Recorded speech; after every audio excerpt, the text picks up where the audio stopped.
Hey, what's up guys? Today I have for you my Traptrix Subterror deck profile. This past weekend our locals had a Lightning Overdrive sneak peek where I ended up getting 3rd place, going 4-1 with the deck, where I won this fantastic Lightning Overdrive sneak peek playmat. This is the first time in the 2 years that I've been playing this game where I actually won something, so I was really happy, and I was even more happy that I got to do it with a deck that I absolutely love, or more of a mashup of 2 decks that I love. So, before I get into this, I just want to give a quick shout out to some dude that I saw do a theory crafting video on this a few weeks ago, and I was absolutely amazed by the idea. I thought it was pure genius. I love both control decks, and they complement each other incredibly well.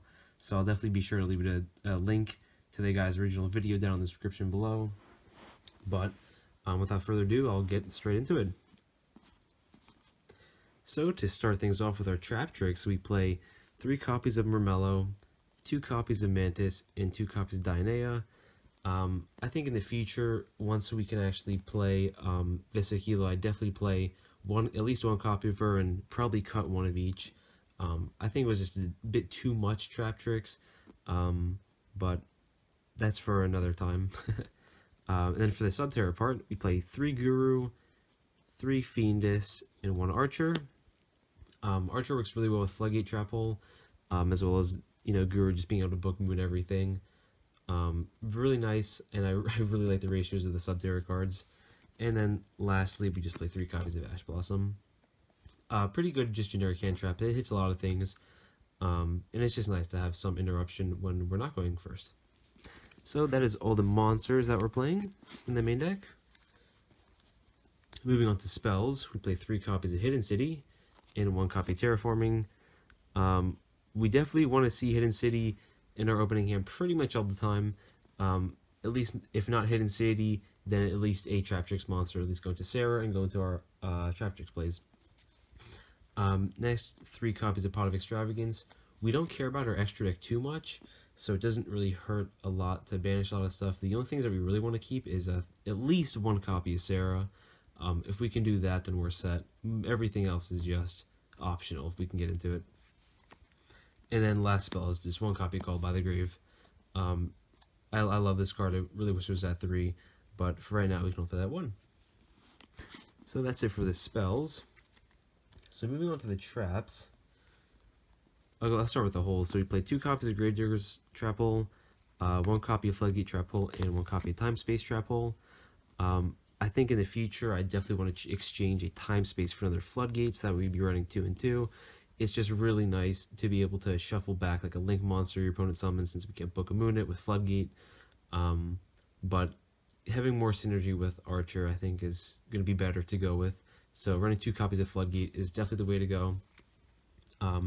Then for our other traps, we play 2 copies of Subterror Final Battle. This card is insane with Sarah. Being able to trigger her effect to special summon from deck whenever you want is absolutely bonkers. Sometimes you don't always want to special summon a Traptrix when you activate your first normal hole or normal trap card. So being able to do it whenever you want is really nice. And then for the rest of the traps, we just play 3 copies of Imperm. Another hand trap going second to stop our opponent in some ways, but also being able to trigger Sarah by negating something is always nice. Then we play 3 copies of There Can Only Be One. This card is insane against so many decks. A lot of decks can't really play through it, so flipping this is almost game ending, where they just have to go game 2 and put all their back row hate in to stop the Floodgate. But it rarely affects us. The only time where it really sucks is if we have a Sarah with like a Murmello or a Mantis, then it turns off the Traptrix side, but as long as we can get like a Guru, then we're completely fine. And then lastly, we have 3 copies of Solemn Strike. Super generic trap right now. It's really, really strong in my opinion. Going first or second, being able to stop a lot of things is really good. And probably one of the best counter traps in the game, in all honesty, currently. But that's it for the main deck. Playing 40 cards. And yeah, so I'll move on to the extra deck now. So this extra deck is exactly what I play in normal Traptrix. So there's only a couple cards that don't really make a whole lot of sense to play in here, but I didn't really bother messing around too much with it. So I'll just show you what to play in pure Traptrix, which is 3 copies of Sarah. This is the only card that we truly want to keep off of Pot of Extravagance. Banishing all 3 really sucks since it just turns off the engine. But as long as we can keep 1, then we are set. 1 copy of Rafflesia and 1 copy of Alamaris. Funny enough, Alamaris comes up so much more compared to Rafflesia. Just being able to special summon Traptrix from the graveyard is going to be much more beneficial to us, considering the fact that we're not going to be able to end on Rafflesia turn 1. And most of our holes are going to be set or searched off of Sarah or Marmello. But both them being generic rank 4s, or everything being a generic rank 4 in here, it pairs even better with Guru, so we can use him as material as well. Then for the rest of the Zyces, we play 1 copy Redoer, the Utopia package to get over any big beat stick. I don't like playing a double or nothing because I always seem to draw it.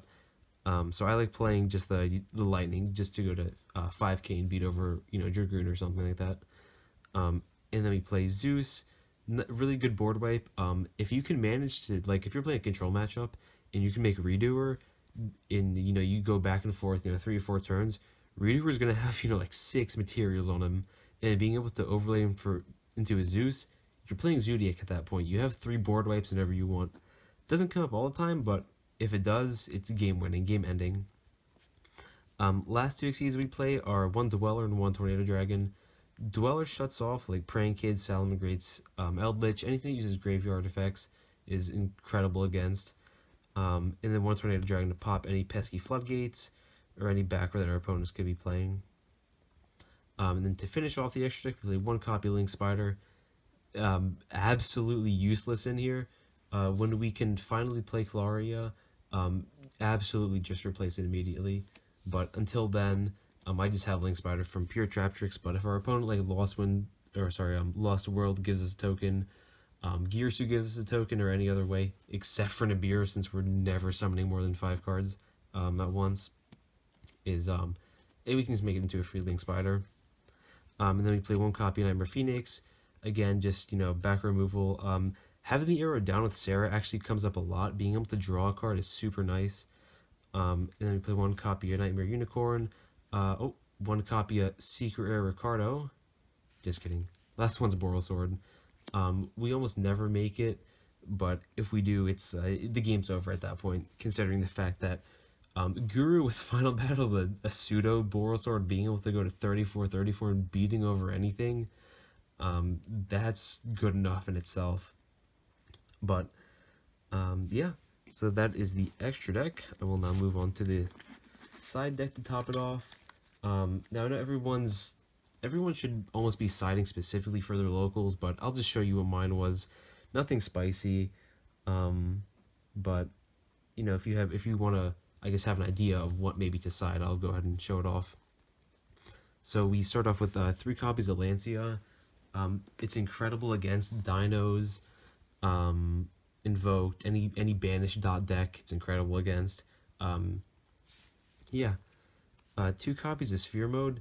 There's not a whole lot of combo going on right now, at least where we play. So being able to just suck up a board is really nice. Only 2 copies because it doesn't come up as much as you'd think. And then 1 copy of Panker Chops, probably the best going second monster in the game, in all honesty. Big body, free pop, super duper nice. And then so for going first, we want to definitely side in 3 copies of Solemn Judgment. This is significantly better than Strike going first, since you can just say no to anything except for monster effect. So yeah, I always sided this in when I knew I was going first. Next, we play 3 copies of Evenly Matched. Going battle phase, end of battle phase is enough to give me PTSD of the amount of times I've had to banish 5-6 cards face down. It sucks when it happens to us, and it's incredible against control matchups, since we get to do it to them. And then lastly, we play double copy Anti-Spell in 1 Harpy's Feather Duster. This was supposed to actually be 2 copies of Heavy Storm Duster, but I forgot it in my other deck box, so I was Unfortunately, I was forced to play it since it was the only way to complete the side deck. Not bad. It didn't come up as I'd like. There's a lot of control, so the dusters would have been significantly more impactful. But the one Harpy's Feather Duster was super duper nice. Um, we didn't see it a whole lot, but whenever you see it against a control matchup, it's a blowout, and you just win the game. So yeah, that is the deck. I'll go ahead and just talk about a couple of my matches really quick. So round one, we ended up facing Altergeists. We took that 2-1. It's a pretty tough matchup when you're first learning the deck, but after playing against it many times, you definitely get a hang of it, against how to play against it. Sarah's incredible in it since they also play a lot of traps. Being able to just trigger her, and popping stuff with her Murmella when you bring her out is incredible. So not bad. 2-1 against that. Round two, we fought Unchained. We took that 2-0. There can be only one's a hell of a card against that deck since they're all fiends. And that just secured us the win both games. Round three, we played against my brother. He was playing Prank Kids. That was the only loss. We took that, or we didn't take that one. We lost 1-2. Game one was the most tragic thing. We opened up Sarah set 5, and he plays one copy of Harpy's Feather Duster in the main deck, and we unfortunately saw it with no judgment, no Guru Fiendus, so we scooped that one up pretty much immediately afterwards. And then we managed to take game 2, and then he came back and took game 3. Round 4, we fought Shadal Invoked. That was probably the hardest matchup of the day. It's really annoying to play against. It's a very grindy deck, and Meltdown is a hell of a card against us. Since our holes at least respond to summons, Floodgate Trap Hole is nothing against them since they can just fuse with the face downs. But yeah, we managed to take that 2-1, but that was a fantastic game. And then last round 5, we fought Grand Maju. We took that 2-0. Normally I hate fighting that deck, but we had we definitely had a pretty good advantage against it this time. I definitely think playing the Subterror absolutely saved us, because there were so many times when it's coming down to it where he's got Big Beast Stick on board, and we just final battle Chain Guru to Book of Moon, and they just pass since they can't really do too much after that. But yeah, I was really proud of how it went. Again, 3rd place, 4-1 overall. I definitely am gonna try to get another profile once Lightning Overdrive is legal, once I start doing more testing with it, testing out ratios and whatnot. But hopefully I can do good. Hopefully I can begin to top more frequently. I really enjoy playing it. Super fun to play. And yeah, if you guys did enjoy this, please let me know if you want to see anything else in the future. But yeah, I'll definitely keep you guys updated. And again, shout out to the guy who originally came up with the Subterror Traptrix idea. Absolutely go and show his video love. I'll have that right at the top of the description. And yeah, thank you guys so much for watching, and I'll catch you next one. See ya.